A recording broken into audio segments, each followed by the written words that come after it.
Okay, welcome to the Tuesday show. My name is Ultra David. This is James Chen. How's everybody going? Let us know if everything's looking all right. Hope it is. It's always a concern at the Ultra Chen show. So, starting off the show again, unfortunate third week in a row with not a great start. Fortunately, it's not the same result. I mean, but it could have been. Right. Very So close. 2 community members lost their lives, and then a third, D-Nice, I guess tried to commit suicide. Yeah, I mean, it was like really surreal because he literally tweeted about it. He tweeted about it, and someone actually mentioned to me on Twitter. They were just saying, like, imagine if he hadn't tweeted about it. What would have happened, right? And so yeah, he overdosed on some medication, I guess, and I guess someone, I don't know who, maybe his mom found him in time, got him to the hospital. He was in serious condition, but he is stable now. And so, yeah, I'm super glad that, a bunch of people managed to, I mean, as soon as it happened, just Twitter just went crazy and everybody was just like, check on D-Nice, check on D-Nice. And, at some point, Giuna gave us all the confirmation that he was okay. So, yeah. Depression is a serious issue. It's something that a lot of people have to deal with. I haven't talked about this in public, but it's something that I deal with and have been. What? Is the stream freezing right now? Hang on a second. Is it freezing on you guys, or is everything okay? Some people are saying that some things are going wrong. But yeah, it was D-Nice who had that happen to him, so... Such a big break between broadcast and when people can respond. Yeah, I know. It's ridiculous. Okay. But, let's see if people are saying anything here. Hang on a second, let me type in the stream chat, guys. Is everything looking okay?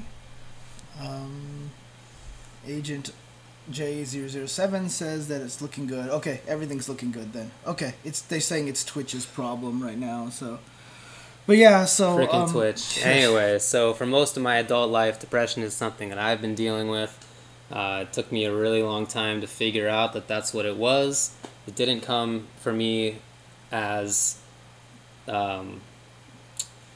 a sadness, as a suicide kind of thing. It was an apathy, just a complete not caring about anything at all. Okay. And it made a lot of things really tough for me. Work, a lot of relationships, a lot of stuff was just really rough. It happened this past year. It was particularly bad, and so I finally got help. I have been seeing somebody for a few months. Has really helped, actually. Things are going a lot better. That's good. That's good. But yeah, it's something that I know that a lot of people have to deal with. A lot of my friends, a lot of people in fighting games, a lot of lawyers. I seem to be like in the middle of this bad mix. But yeah, it's a common thing, and so when you see something like D-Nice struggling with it, don't make jokes about it. It's a very serious issue that it's something that we have to talk about and bring up and try to deal with.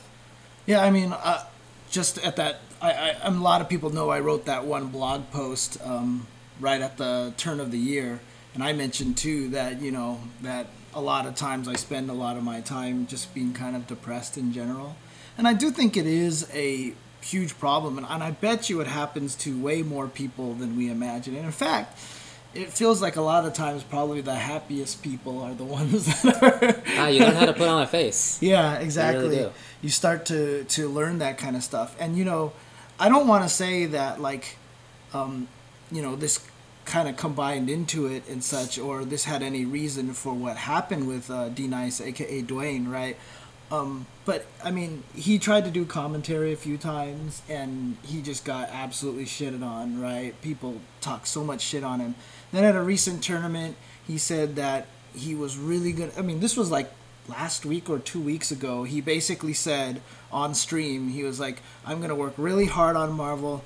I'm going to get top 8 at EVO this year in Marvel. and everybody just kind of laughed at him and was like, "You have no chance," basically. So you know, I mean, a lot of times you kind of forget to think about like people are not always in that position where they're just, you know, hey, fun jabs, you know what I mean? Right. So I'm not saying that contributed to anything of it, but you know, it's just like you never know what somebody's going through, you know. So that's for sure. I mean, it's not realistic to expect everybody not to critique everybody else just for fear that there is something going on. But if you ever see any symptoms, anything that makes you think twice about somebody not feeling well, you know, feeling depressed, take it seriously. Don't laugh it off. You know, don't overlook it. Something that you should help the person deal with. Yeah, I mean, support is really helpful. We just lost 2 FGC members. We almost lost a third, and you know, this might be just kind of a good call to arms for the community, just in general, to just try to be a little bit, you know, kinder to each other. You know, just because, I mean, like I said, we could have lost 3 guys already, and we're barely halfway through January, right? So, yeah, that just it's a lot of it's just too much to deal with sometimes. But I do want to bring up one thing. Sanchez, aka if you've seen him on Twitter, Shinmeka MacGyver or something like that, yeah. But on SDR yesterday, he definitely brought up a lot of very good points. You know, talking about how if people are depressed, don't tell them that they're being selfish. If they're contemplating suicide, you know, don't tell them they're being stupid or foolish, because that's the last thing they need to hear. Right.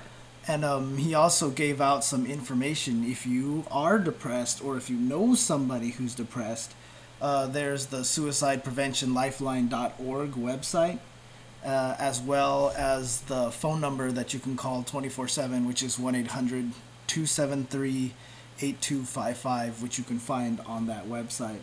So, you know, definitely if you know somebody who is feeling down, and like I said, depression, I think, is just, especially in this day and age when there's just so much pressure from so many different directions, you know, I just feel like it's something we got to take a little more seriously. So, yeah. Yep. So, yeah. Man, I hope we don't have to start the 4th show of the year.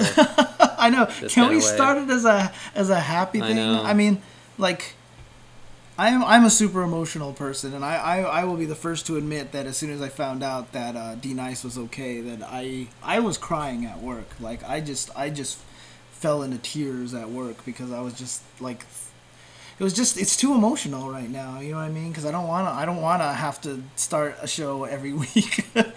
No, you know, with bad news. So, yeah. Okay, well, hopefully we don't have to. Let's move on to fighting game stuff. Yes. As far as actual games go. Yes. So this last weekend was Apex 2014.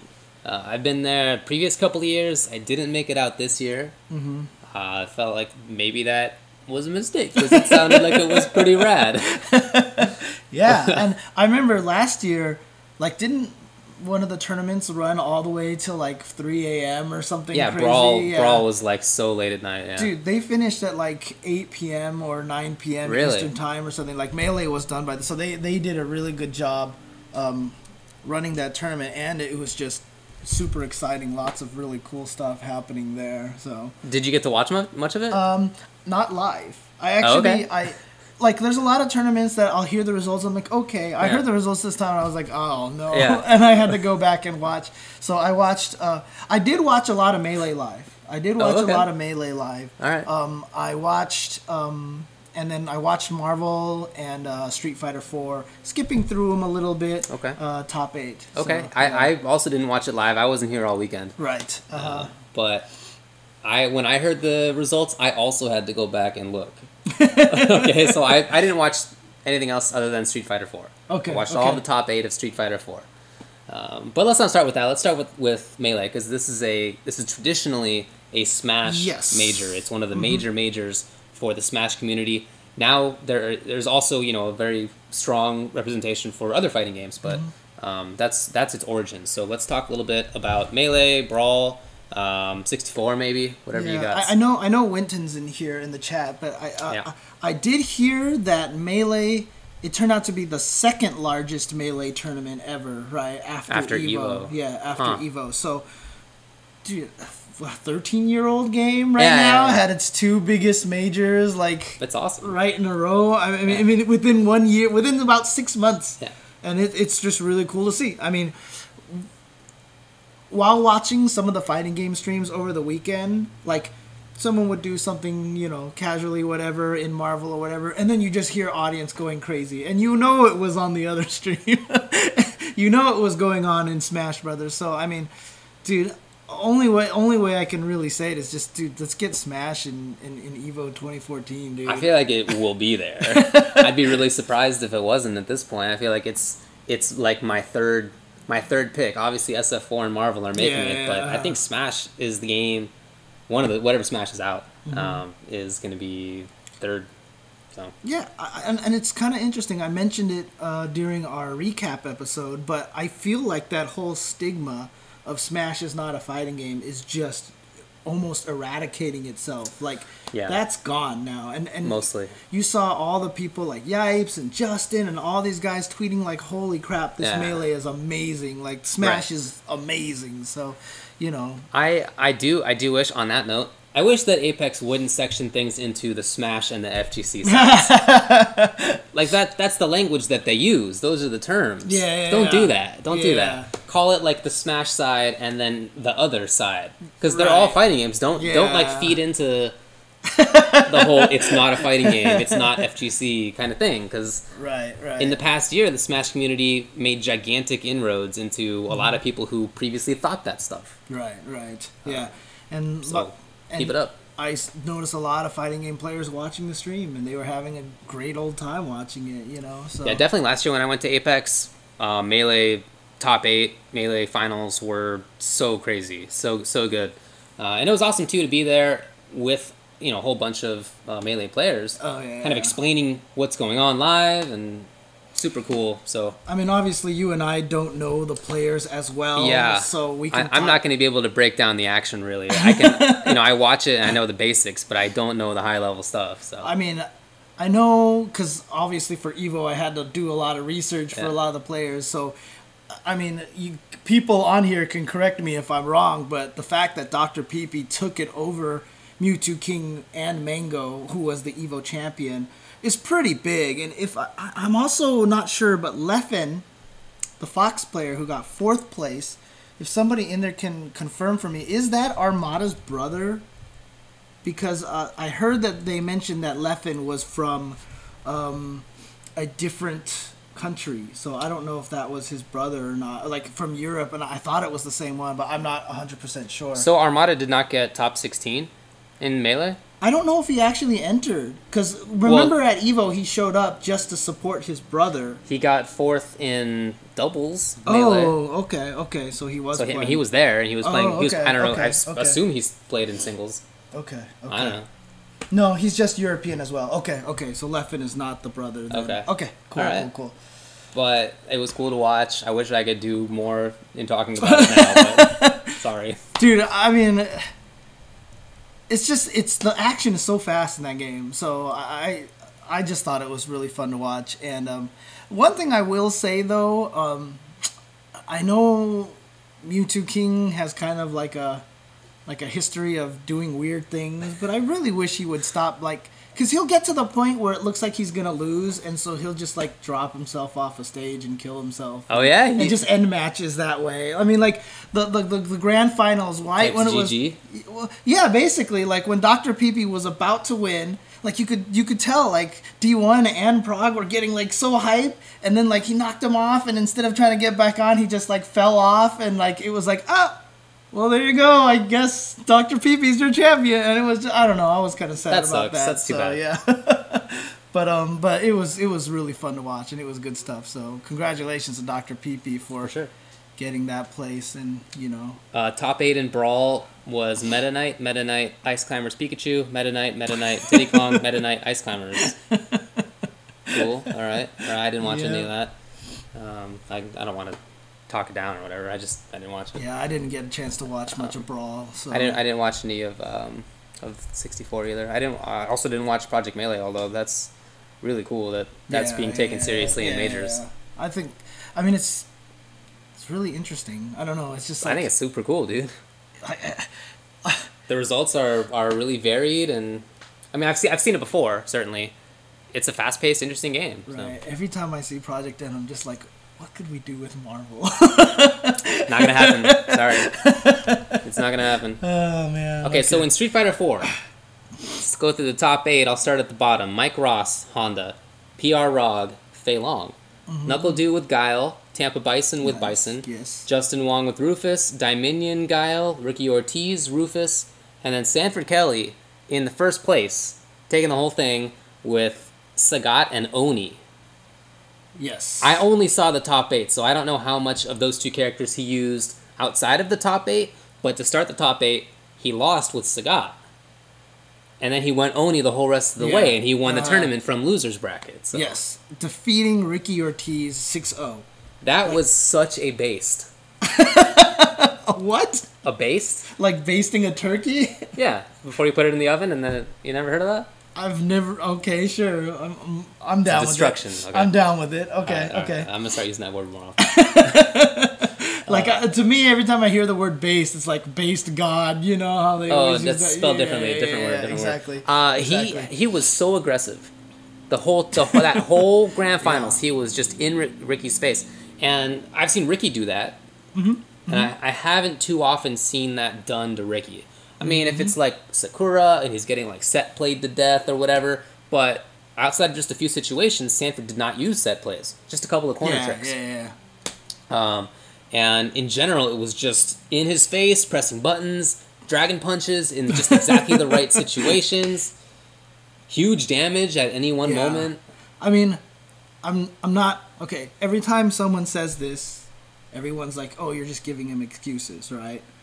It didn't look like Ricky was too familiar with Oni as a character. Yeah, probably not. But that's not an excuse for Ricky. That's an absolute fault. That's for sure 100% his fault, for right? Sure. So if that was getting in his way, that's a problem. But it definitely looked like, he goes caught by a surprise by a few things. So I mean, a lot of the things that he was doing against Dominion. Did you watch the Dominion match? I watched the whole top 8, Jeez, Dominion and Sanford was just like, and especially because Sanford dropped a combo that would have given him 3-0, and it came down to like a pixel, like ridiculous comeback. But you could see a lot of the shenanigans that Sanford went for. None of them worked on Dominion. And I just felt I felt like everything worked on Ricky. Yeah, I think you're right. Yeah, I think you're right. So, but I mean, even Ricky said himself, he's like, man, good job to Sanford, and Sanford. That's all you can say. Said basically, he was like, Ricky's too good. I'm just gonna have to get better for the next time I play him. So, two opponents very much respecting each other. So, they should. They're both really good. Yeah, but exactly. Congrats to Sanford on that day. Someone says Oni's been in the game forever. Ricky should know the matchup. Exactly. You really should. Exactly. You really should. And I heard on commentary, somebody threw a fireball. I forget which matchup this was, and Oni did the slash through it, and Mike Ross was surprised. Right. You can't be. You have to know that it's projectile invincible. Right, right? erases fireballs. Come on. It's been years. There's only 39 characters, man. I mean, come on. It's not like there's like 44 characters. But especially now, because Oni has been such like the flavor of the year. Yeah. Before this last year, I could have named 1, maybe 2 players who used him. Okay, and now it seems like everybody has an Oni. Yeah. Even players who don't pick that kind of character. Snake Eyes has an Oni. Okay, like everybody has an Oni.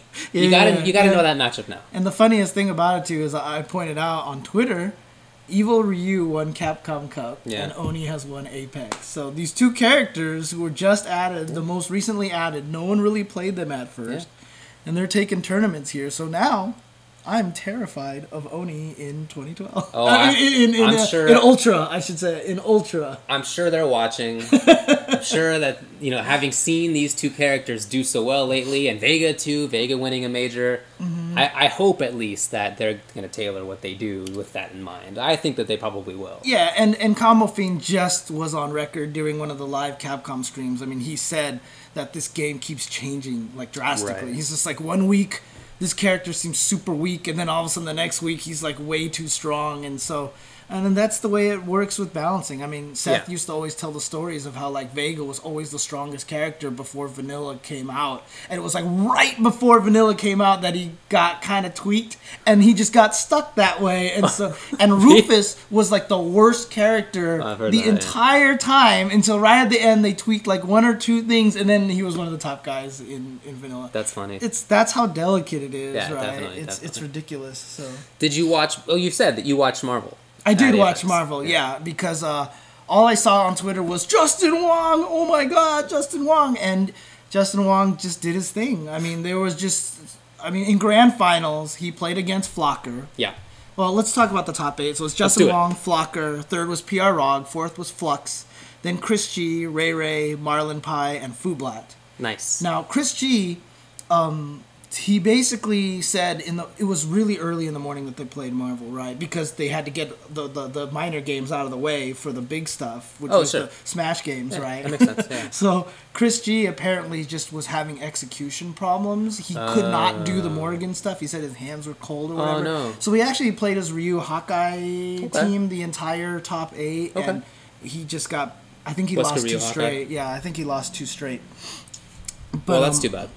But Justin Wong, I mean, he was doing his thing, and in grand finals against Flocker, like, it's really funny because it got to a point where there was one game where Flocker, I think it was the one that looked like Flocker was going to reset. And he had drained Justin all the way down to 1 Akuma, and there was 3 characters left. We've all seen Akuma. It's ridiculous. Yeah, but the funniest thing was, like, he didn't have that many resources and stuff, and even Yipes was doing commentary, and he was just like, Yipes and Persia were doing commentary at the time, and he was like, nah, Jay ain't coming back from this one. Why would you even say that? I know. But that dude almost came back with an X Factor-less Storm. That's Capcom Cup. So. But yeah, he came back, ridiculous Akuma comeback, and he ended up winning that tournament. And what I actually thought was really cool was that after Justin won, he actually credited a lot of the SoCal players for coming to his sessions, his Hunger Games. Yeah. And he says that he's just constantly playing now, so he's always he feels like he's a little more on his game on that now. So there you go. Even a guy like Justin needs to keep practicing, man. I'm happy to hear that because he went a long time without really playing. Yeah. Mm-hmm.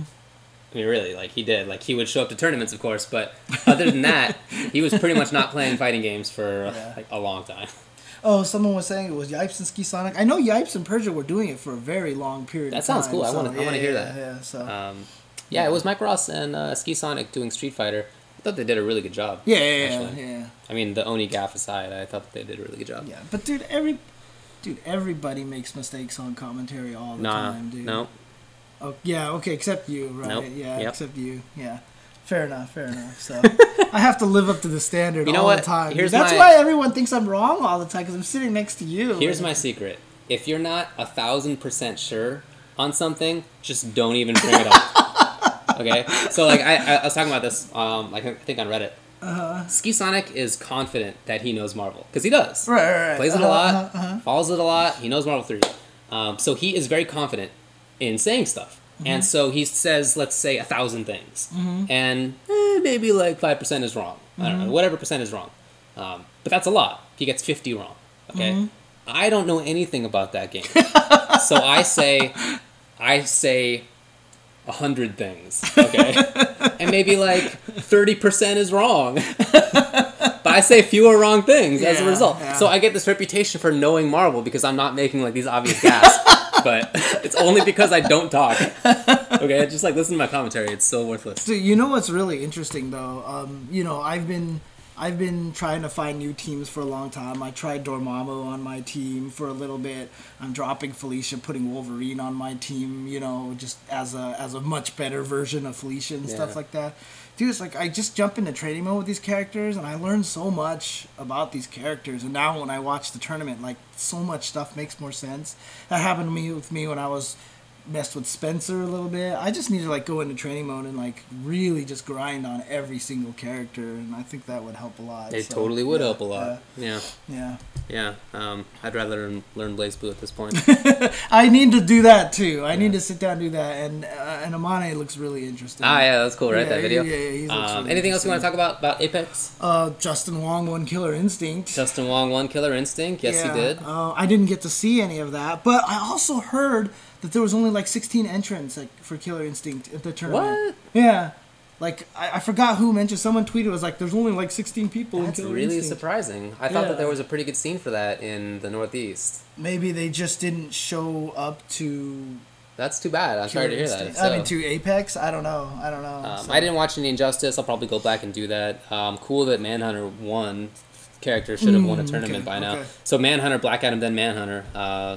Lex got top 8 too, which is cool. So I'm definitely going to go back and watch that. Good job, Revolver. You want to take a break maybe? Anything else you want to talk about? I'm just curious, who won the Blaze Blue tournaments? Lord Knight with Dockenheim and Kokonoe. I don't know what, I didn't watch it. I just wanted to see if it was Kokonoe, don't know what the percentage is. Kokonoe, because that's obviously going to be a point of discussion coming soon. So, in fact, after this break, we'll probably start addressing that. All right, we'll be right back.